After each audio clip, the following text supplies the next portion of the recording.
Okay, we'll go 5, 4, 3, 2, 1. Hello from the 11th inning stretch. This is the podcast for the week of May 27th. My name is Paul Eppy. My name is Alex Schneider. Alex, good to see you once again. We're going to do the same thing we did last week. We're going to go through all the positions and name our best player in our opinion. But with the National League this time. We did the American League last week. But first, I want to go through a quick hit in terms of league news. You do have one tidbit of news to go through. Yeah, my just big thing was Rougned Odor got an 8-game suspension for punching Jose Bautista in the face a couple weeks ago. That has now been reduced by 1 game to 7. Do you know how the appeal process works? Like, I'm sort of thinking about it. So he gets handed an 8-game suspension, and he appeals it. What does that mean exactly? Does somebody review it? What happens? I believe, and don't quote me on this, but I believe it's the commissioner of baseball looks at it, and the Players Association. The players rep? Okay. Yeah. The MLBPA, the head of that is, I believe, looks at it. And what a lot of times happens is with him appealing, he still gets to play. He gets to play during the process, yeah. and that's one of the big retions that they do it because, right. Yeah, and especially if they're coming up against a big series, he'll get to play. Because I believe he was playing yesterday or the day before. He was still playing. Sure. So he obviously had appealed it, and it's gone down to 7 games. But I believe basically what it does is, like, they look at it, they say, okay, was this a fair, punishment?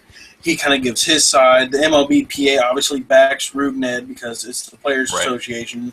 So they give their side on it, and then the commissioner kind of looks at it. He's already got his side. He probably states his as well, and then they kind of go from there and see, okay, is it fair? Do we need to reduce it? Do we think it's higher? And I'll be honest with you, I think the MLB PA, the Players Association for baseball, I think is better than the Players Association for any of the other sports. I think just by reasonable and how safety reasons work, I think Major League Baseball's got the best one. And that's a very, very good point. I think it's the same thing with the commissioner. I mean, yeah, okay, that's true. Roger Goodell's a nutcase. We don't need to talk about that. We all know about him. Gary Bettman for the NHL, nobody likes him. If you're an NHL fan, you hate the commissioner because of the lockout a couple of years ago. The NBA, I would assume he's well liked because of the whole Donald Sterling incident, because he came down hard on that quickly. But I mean, biases aside, I truly do feel like MLB has the best Players Association and the best commissioner's office. Yeah, I think that there's some rules that still need tweaking. I'm one of the guys that I feel like if you test positive one time for PEDs, you should be out altogether. I'm one of those. Yeah, I'm one of those guys. I would say that, or you get, if you get banned, you get it once, whatever, and if you get it again, you get banned. You only get a second chance. That's it. Oh yeah, I like the whole second chance thing, so I think you should get another chance, but the first punishment should be more severe than 80 games. I think the first one should be a year. I think you should be done a whole year. That's fair. Not 82, then a year, and then you're out completely. Needs to be more strict. That's the thing with the NFL is they're not strict. You can test positive for PEDs and you're only out like 4 games. I just think it's unfair. Baseball has right now some of the best rules. And they're coming out with a couple more. I just heard that they're going to be adjusting the strike zone. And I don't like that. I think that's terrible. And here's my reason. If they're doing it to try and speed up the game because they're thinking that it's going to create more offense, maybe more ground balls or more pop outs or just quicker outs. I don't see that being the case, because if you adjust the strike zone to be smaller, you're going to have more walks, therefore more runs, therefore more time.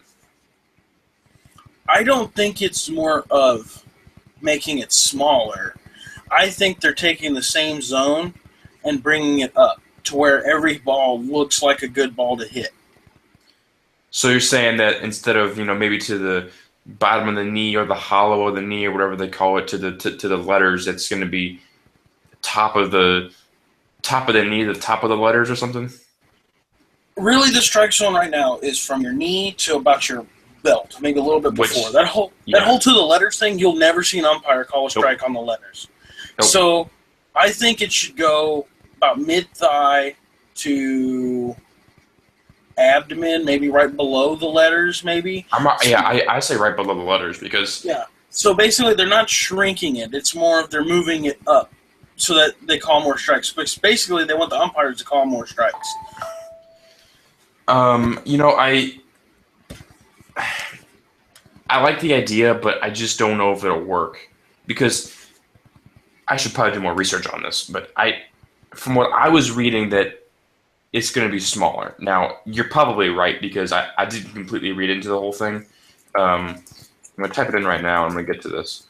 And then, real quick, go ahead. I was going to say real quick, the other thing that's a major thing that they're wanting to change is they're going to get rid of the when you intentionally walk someone, you just basically say put them on. You don't throw the 4 pitches. I know that's not a huge, crazy amount of time or whatever, but I mean, any time is any time. If you can cut. Although how often, unless you're Bryce Harper, how often does an intentional walk happen? I don't think it's going to really speed up the game. It doesn't happen to begin with. Well, I think what it is they're taking baby steps. Is basically what it is, and I think that they have to find things that the audience is going to enjoy doing or watching, and then they can branch into bigger things. I think there's going to be a time where if you hit a home run, you don't run the bases. Yeah, that's true. For me in slow pitch, I know in some leagues if you hit it, you sit, or you at least have to touch first. You don't even have to jog the bases. Yep. So. Yeah, I think they're going in the right direction, but like I said, it's baby steps now to get to something much bigger. Agreed. I do have one quick point for league news, and that's the Dodgers prospect phenom pitcher, number 3 overall prospect, and rated I think by ESPN, Julio Urias. Hopefully, I'm saying that right. He's making his pitching debut tonight, Friday night, against the Mets. Like I said, he's the number 3 overall prospect, number 1 for the Dodgers. And the fascinating thing is that he's only 19 years old. So you have a kid basically our age pitching in the major leagues. It's crazy. I'm excited to see what he does. Not this season because it's his first season and he's probably been pitching out of the bullpen. But the next 2 or 3 years, I think he could be a pitcher. I mean, he'd be the pitching comparison of Bryce Harper in the sense that he's very, very young. He's going to be a free agent or whatever when he's 25, like Bryce Harper, and he's going to be great. I think it's funny how, what was it, a couple years ago, everybody was talking about Mike Trout, and now over the course of years, it's turned into everybody now talks about Bryce Harper. Right. It just makes me, like we were talking about with the list we have for the NL and AL. The conversation we had before is I'm more of a person who likes the 5 tools, who's going to be able to perform year in and year out with those 5 tools. You have some players that don't have 5 tools, but they're going to be able to consistently put up high numbers with the tools they have.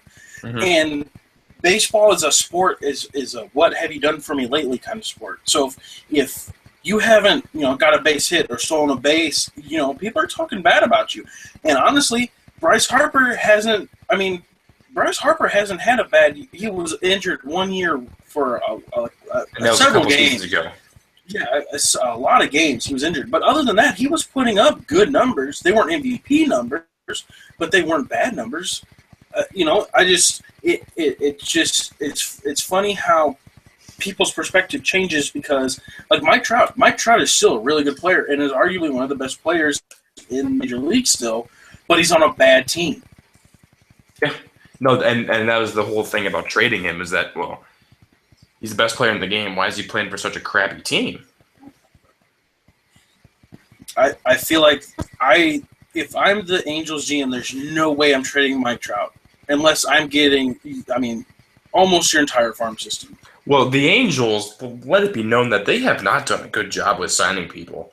Albert Pujols, Josh Hamilton, they're still paying Josh Hamilton. C.J. Wilson. And he's out for the season. He's Yeah. out for the season with surgery. The Angels are paying Josh Hamilton, who plays for the Rangers, to be hurt. C.J. Wilson wasn't a good Play signing. against them. Exactly. Jared Weaver's 80 years old. But in Jared Weaver's defense, though, and I hear a lot of people saying that, he was good for a while. People do dip off. It's what happens with age. But there for a while, he was Mr. Consistency. He was. Oh, no doubt about it. I still think he performed to the level of his contract. I really do. I think for the most part he did. Yes. I obviously now he's lost a step on his fastball. Actually, a couple steps on his fastball. If you can name me one good pitcher in the Angels rotation, I'd be shocked. I'll be honest. I really like Matt Shoemaker and that Santiago. I really like them. Injured. Who? Isn't Shoemaker injured? Shoemaker started against the Cardinals a couple weeks ago. I could. Well, then wait. Who was injured from their rotation? C.J. Wilson's out. Garrett Richards is out. Garrett Richards out. Yeah, that's right. Okay, I was thinking of him. And Garrett Richards, to be honest with you, is a top pitcher when he's healthy. He was an all-star last season. I think he's messing up now by not getting Tommy John surgery and just waiting for it because I think that's going to take longer. He's going to get hurt again. I honestly feel like if it's to the point where, people are like, hey, you probably need to get it, you should get it. I'm not recommending that people, throw until you have to get it. But I feel like he should get it done with and just go on about it. And real quick, just because we have this show planned, I kind of want to talk about next show. Okay. Youth pitching. Okay. In the way that coaches can ruin a pitcher by time they're 15, 16, 17. Okay, sure. Yeah, I mean, I umpire baseball at that age, or not 15, 16, 17, but 12 and 13 mainly. So right before that, I could speak to that a little bit. Sure, that's fine. Yeah, I think it's a pandemic that baseball's going to have here really soon, and I feel like the common fan kind of has the wrong perspective on it. So I was just going to hint at that now, just because we have this show planned out already. So, sure. No, yeah, absolutely. Let's do it. I want to get to our list now of the best players at each position in the National League. We're running short on a little time, so I have to make it a little quicker than last time. But catcher, I know we already have one difference. Like I told you, I'm going with the 5-tool, and my catcher is going to be Buster Posey. Buster Posey for me, he's defensively, he's got an arm, he can hit for power, and he can run. He's going to be able to perform at high levels for years to come. I have Molina just because he is the best defensive catcher in the game. And you get catchers for defense. That's what they're primarily there to do. We've said a bunch. Mike Matheny has said too that Yadier Molina can go 0 for the season with a bat in his hands. But if he's consistently playing good defense in the way he has been playing defense the past number of years, why wouldn't you put him in the lineup? Exactly, and that's why it's been such a treat here as of late. He's been able to offensively perform, and that's my next point is that he's also been able to hit, not to the extent Posey has been hitting because Posey is the better hitter. I'm not going to debate that because he is the better hitter.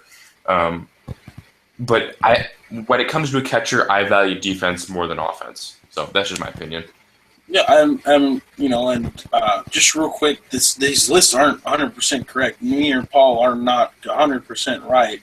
No, the option we choose, we have different perspectives at different positions, and that's just the way that we look at baseball. So, if you guys comment, don't roast us because I'm still a Yadier Molina fan, still a Cardinal fan. I'm not going to the Giants because of Buster Posey.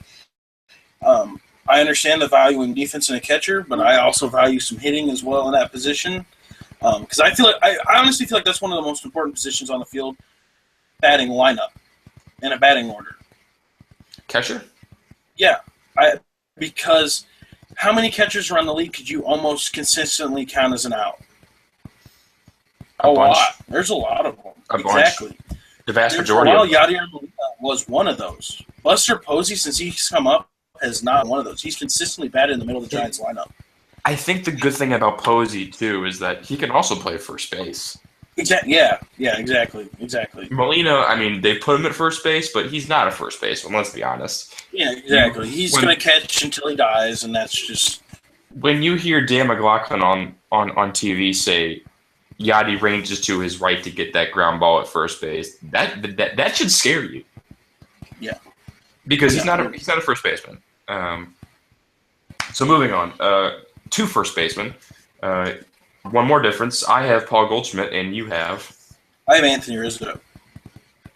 I had difficulty with this one as well. Rizzo was my first choice. I really did not have difficulty with this one. I just think Goldschmidt is he's a better hitter for average, and that's my only thing. My thing at first base is I want power. Like I said, I'm definitely more of a five. I'm definitely more of a 5-tool player at a position, but there are certain like for me, first base is one of those positions where you better hit for power consistently. And I'm not saying Paul Goldschmidt doesn't, because he had 40 home runs a couple years ago. Yeah. But Rizzo's one of those guys when he comes up in the lineup, people will hold their breath. Paul Goldschmidt. And I hold my breath when Rizzo comes up to the plate. I'll tell you that much. Exactly. And again, I'm not saying people don't do that to Goldschmidt. I just feel like people do that more to Rizzo. Rizzo challenges pitchers, and that's rare to see in a batter because of how close he stands to home plate. But I really like Rizzo. I really do. Here's my only thing with choosing Goldschmidt over Rizzo, and this is sort of a nitpicky thing. Don't be so nitpicky. Over the past couple seasons, Rizzo has hit 270, 280. Goldschmidt's hit 300, and he hit 320 last year. So he doesn't just hit home runs; he also gets on base. Exactly, and what's really bad is he's on a team that really doesn't drive in a lot of runs. Yeah, but Goldschmidt does have more strikeouts. So do you want the higher average and the more strikeouts, or do you want Rizzo with the lower average and the less strikeouts? It really. And probably more home runs, I would say, over the past couple of years. Sure. I would guess. I'm not saying that that's right. I'm just, like I said, I value 5 tools at a lot of positions except for basically first base. First base, I value not to whack the ball out of the park. Sure. Second base, what you got? I'm going with the LSU pride on this one, DJ LeMahieu. Okay. For second base. Not much power, but a lot of average and OBP. And a lot of defense. He plays some stellar defense at second base. He's not. He can hit for power. I would say he's probably got 4 of the 5 tools. Power is not one of them. No, yeah. But everything else, he's running, hitting for average, throwing. I don't remember the other tool that it was, but I really like DJ LeMahieu. I went with Daniel Murphy. I'm not a huge fan of him, but the pickings are kind of slim when it comes to second base in the National League. And my thing with Daniel Murphy is that he just sort of came onto the scene last postseason. So far this season, he's leading the league in batting average, and he's hitting like 600 or something. I don't know, something crazy like that. And then he's like 9 or 10 home runs. His defense is average. He just made an error the other day, a pretty bonehead error the other day. Sorry, he made a bonehead error the other day. The ball went right through his legs. Right. Hit right off his glove, right in between his legs, like Bill Buckner. Defense is average. I don't know. I mean, DJ LeMahieu is good, and I do like him. I don't know why I chose Daniel Murphy, to be honest with you. Daniel Murphy does definitely have more power than DJ LeMahieu. Right.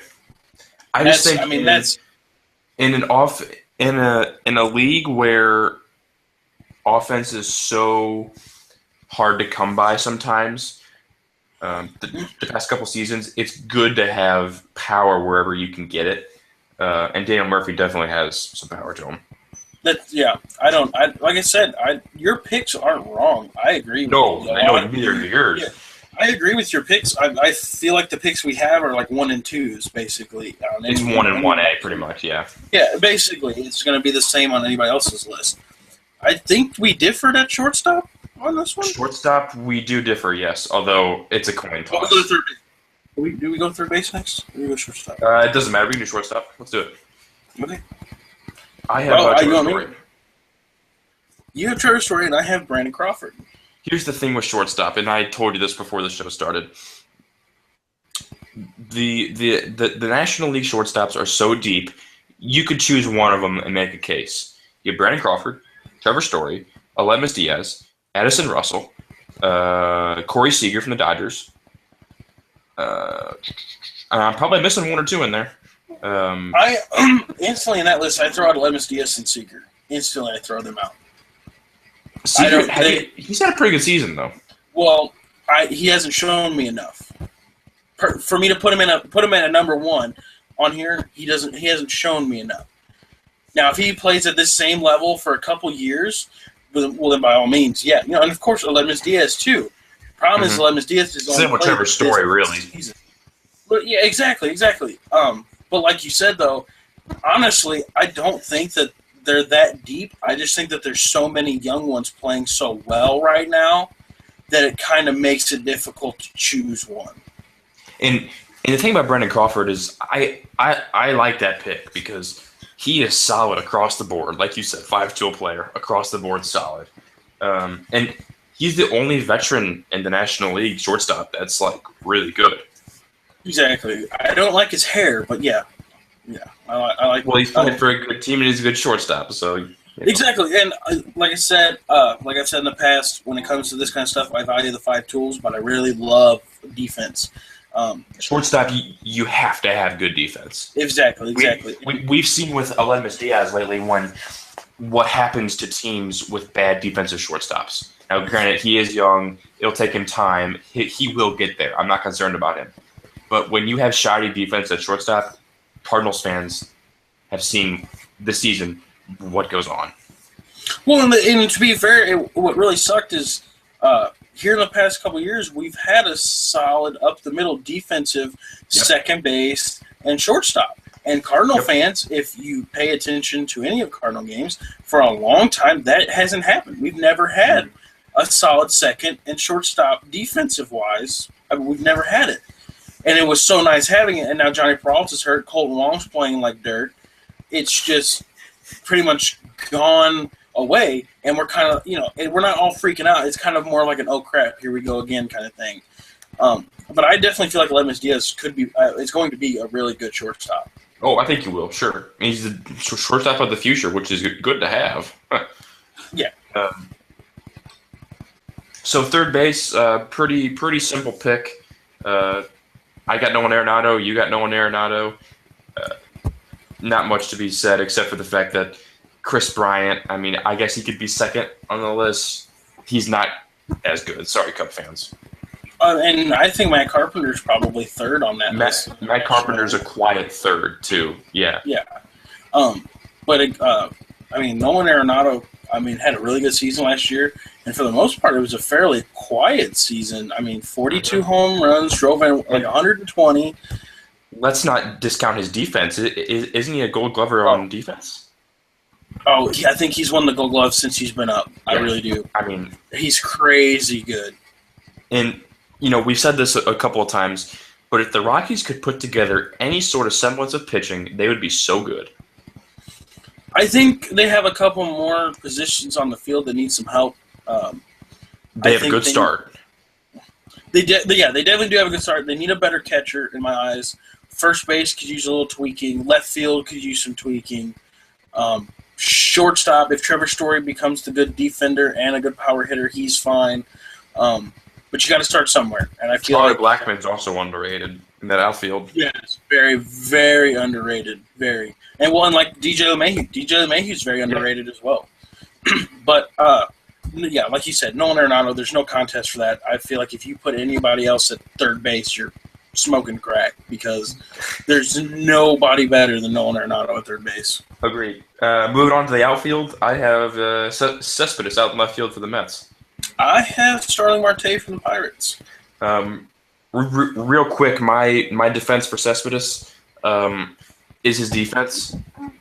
I think you have to have, and specifically his arm. His arm, I mean, just go on YouTube and type in Yoenis Cespedes outfield throws, and he has a tank for an arm.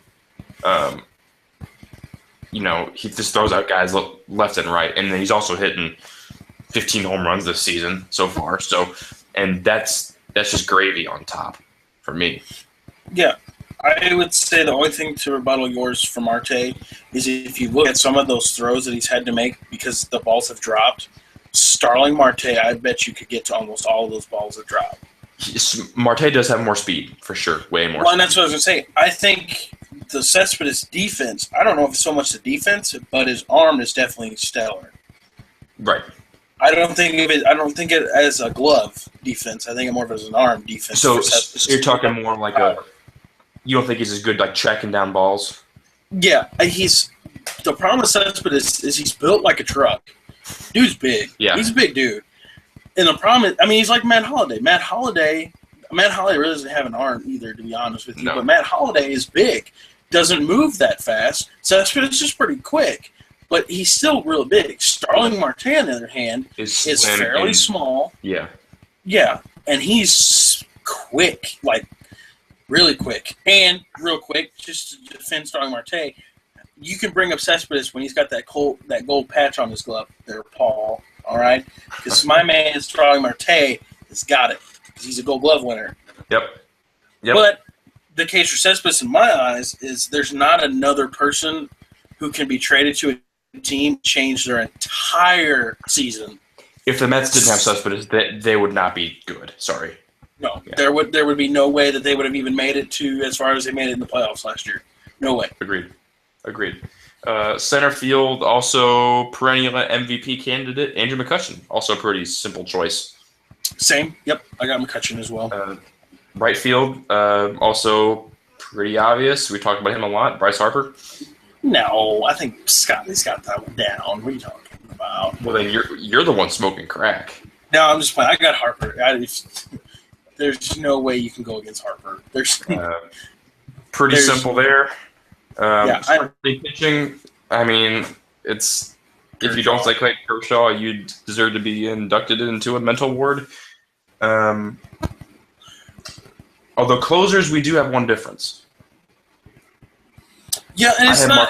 It's more of like exactly, and it's like the 1 and 1A kind of thing we were talking about earlier. Because you have Mark Melanson, I have Kenley Jansen.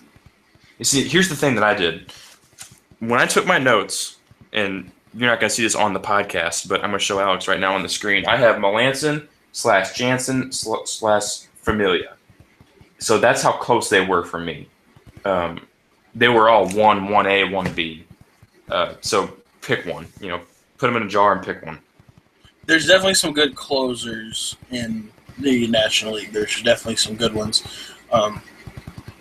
It's crazy. I just think of all the players that get kind of shut out because of all these good players. Like, for real, right field, Giancarlo Stanton doesn't even get mentioned.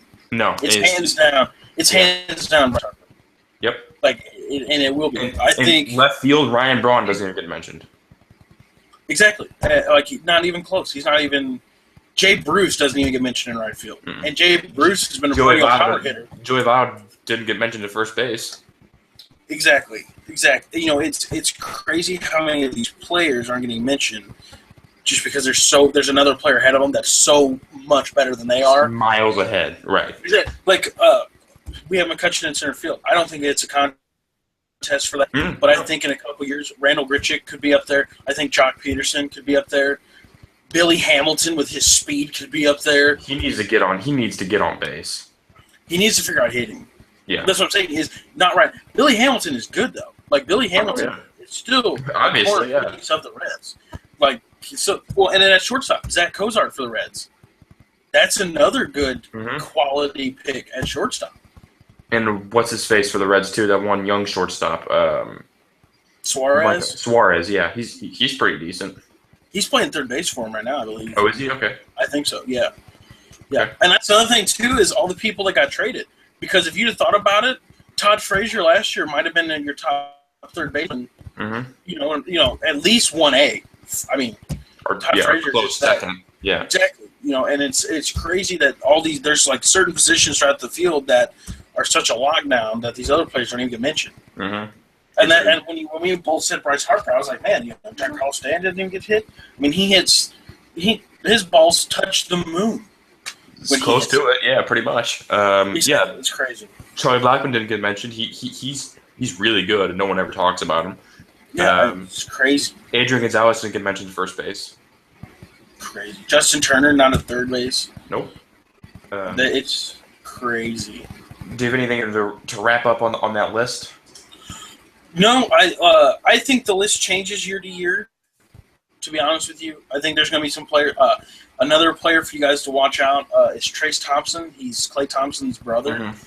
That's a hell of a family they got going on right now. Dude, Trace Thompson is really good, like really, really good. I don't. Like I said, there's the major leagues is going to be changing here. There's going to be a huge flip flop. A lot of the old players are going to be leaving. You know, the Albert Pujols of the world are going to be out, and you know the Anthony Rizzos of the world are going to be in. Right in, yeah. They'll slide in, take their spot just fine. Exactly. It's crazy. But yeah, just guys keep a lookout for that. And like I said, these lists change every year. For the last couple of minutes, I want to talk about that Cubs series and sort of where the Cardinals are at for the last, 7 or 8 minutes. That last game in the Cubs series, I don't know how much you watched or if you watched it, but it was very frustrating. The Cardinals finally got to Jake Arrieta. They scored 4 runs off of him, which is pretty much unheard. Yeah. And Carlos Martinez gave up 6 runs in the second inning and went downhill from there. It's just that what's killing our team is that not everybody's showing up on the same day. Agreed. And I'll tell you this. Carlos Martinez is not a feel guy. He's not a stuff guy. He's neither one of those. He's an emotion guy. And if his emotions aren't running high, he's not going to. He's not going to pitch very well. He's not going to. He's got to have some kind of emotion in the game in order to pitch well. If he goes out there with an I don't care attitude, that's when he gives up 6 runs in an inning. Yeah, it seems like he's one of those guys that always has to play with a chip on his shoulder. And I can understand why. I mean, you have Wainwright, you have Waka there for his first couple years that people are saying they're better, and then they go out and they sign Mike Leake, who everybody now is saying he's better, and then Jaime Garcia shows up, and then Jaime's better than him. I love Carlos Martinez. I think Carlos Martinez is going to be the next ace of the staff in my eyes. He's going to be awesome. I think he's going to be good. Yeah, no, I have to second that. I really do. I think just give him some time to figure out his stuff and he'll be fine. But right now the Cardinals are in Washington and they're going to head out to Milwaukee soon, and you can't worry about what the Cubs are doing. The Cardinals need to start winning some games. It's worry about yourself and figure your own team out first, and then you can worry about the teams in front of you. The Cardinals need to bring it together all at once. We've said this a million times. We're going to say it again. Every single game, one of the 3 facets of the game, pitching, hitting, bullpen, show up. 1 or 2 of them always shows up, it seems like. But now there's a 4th one with defense. Defense, too. You can add that in there. You say 1 or 2 of those always show up. But the other 2 are nowhere to be seen. And that's when the Cardinals are losing games. Right now, the Cardinals are hovering at around 500. So let's not all freak out yet on what the Cardinals are doing because they are at 500. Give them some time. Yeah, I think that they're coming around. I don't know if playoffs is in the horizon. I think we're in kind of a turnover year right now, Yeah. bringing in some youth and taking out some of the older players. Um, yeah, and what's really shocking is Matt Adams has come on as of late. He is. We've grilled him pretty hard on this show. He's been watching it. It's got to be he's been watching it. And good for him. It's finally good to see him get some of that power back. He's been driving a lot of balls to the opposite field too, which is awesome to see. Which is great to see. If the Cardinals decide to make that move at the deadline, because with the addition of the second wild card a couple seasons ago, it keeps more teams in the playoff hunt, which is good for the Cardinals this season. They're going to have to make a trade. They're going to have to make a trade for some sort of pitching, it seems like at this point. Alex Reyes might have something to say about that later on, but I don't think he's the only solution. Who do you think on the team right now is the best trade candidate? Or do you even agree that they should make a trade?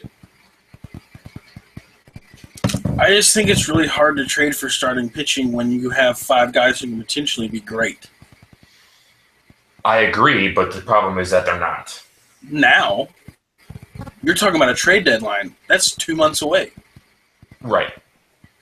So what? That's 30 days roughly in a month. So that's what, 6 starts? So they'll have 12 starts in between now and then. 12 starts can change. Well, and that's if they pitch every 5 days, and a rough estimate should be roughly 12 starts. Give or take. Exactly. And if they can figure it out, then yeah. If they haven't figured it out, okay, so I'll say this. If Carlos Martinez hasn't figured out his problem and they make a trade, Carlos Martinez goes right into the bullpen because he's still a valuable arm. Oh, no doubt about it, yeah. I'm mainly worried about Martinez and Waka. I'm not worried about Wainwright. It looks like he's figuring it out. Leak, he's figuring it out. Garcia, I like Garcia a lot, and so do you. Martinez and Waka, especially Waka, is my main concern. I think what really needs to happen is I think it's their I heard John Smoltz talk about this the other day on TV, and I think it's because neither of them feel right. They're not going up there and they're overanalyzing, I think, a lot of things, Waka and Martinez. I think what needs to happen is in between starts, they just need to play catch. No side session in a bullpen, no crazy, high regimens, yeah. Yeah, exactly. I think stay away from a baseball as much as possible. Play some catch, and on the day you start, go out and get, take care of business. Mm-hmm. Don't think nothing of it. Just go out there, throw like you know how to throw. You're already in the big leagues. You can't get any higher than this. Yeah, you're already the best in the world. No need to overthink it. Exactly. Go out there, pitch your game, and that's all you have to do. And I think that's a problem for Waka and Martinez because they know the pitching staff's not good, so they feel like they have to pick up that slack, and they don't have to. Because if they pitch their game, then that means the Cardinals are winning games, and that means they're picking up their own. That means they're picking up the slack. And it's not like they need to go out there and throw 8 scoreless. 1, we have one of the best bullpens in the league. 2, we don't need you to be great. It'd be nice if you were great. We just need you to be better than what you are now, which means no 6-run second innings against the Cubs. Exactly. To be honest with you, that's all I have for the Cardinals. It's we're sort of hitting the grind of the season where it's just cranking out games, and there's not a whole lot to say for right now. Do you have anything else? No, there's not. Like you said, there's not a whole bunch of news buzzing around right now. And usually, if you've paid attention to any Cardinal stuff, there's usually not a lot of news anyway buzzing around the Cardinals. They keep it kind of close to the vest and information and all this kind of stuff. I hate that's the case, especially during the trade deadline, because I kind of want to hear if they have anything going on. Yeah, I remember I had that quote a couple weeks ago about how the Cardinals are just vanilla ice cream. You're starting to feel it now. Yeah, and it's been that way. I mean, since John Mosaic has taken over as GM. Yeah. One thing I want to say real quick is I wonder how many people out there want to fire John Mabry now that the Cardinals are hitting home runs. They have like the second most home runs in the league, next to the Mets. I know. I wonder how many. If you want to Cespedes in the Mets, they wouldn't have had the first. If it weren't for Yoenis Cespedes in the Mets, they would not be first place in home runs by a team. Exactly. Exactly. But it's just, like I said, it's a what have you done for me lately? Now I bet there's people out there saying that John Mabry is the best hitting coach.